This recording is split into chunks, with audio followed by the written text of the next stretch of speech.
నాగ్ అశ్విన్ గారితో ఒక India's biggest block buster అని కూడా ఇచ్చారు. I wish you carry your dad's legacy so beautifully and so passionately.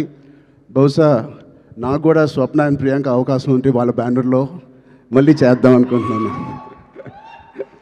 అంటే నా స్వార్థం ఏంటంటే ఇంత ప్యాషనెట్ పీపుల్తో పనిచేస్తే నా పని సరదాగా హాయిగా షూటింగ్ వెళ్ళి వచ్చేయచ్చు, మనకి ఏం శ్రమ ఉండదు. But I wish you all the best. దాంతో మన డైరెక్టర్ ప్రదీప్ గారికి I believe you won national award with your short film. Your visuals, your rustic beautiful visuals of 1938 or ఆ ఎరాలో తీసింది. It is looking like a classic. నాకు ఒక చిన్న Lagaan cinema with action ఓరియంటెడ్గా కనిపిస్తుంది నాకు. అది cricket and this is football. But I can see the work that you have put in. I can see the intensity you brought out of every actor. Roshan ఇంత mature యాక్టర్గా అంటే నాకు ఒక 2-3 clips మీరు రిలీజ్ చేసిన టీజర్లో Roshan attracted me a lot.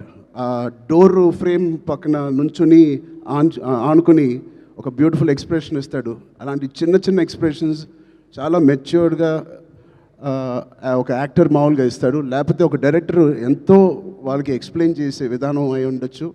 But చాలా చాలా బాగా మోల్డ్ చేశారు మీ యాక్టర్స్ని. సో ప్రదీప్ గారికి first congratulations on that. I wish all your hard work and passion that you put in to this project. December 25th you will see the results.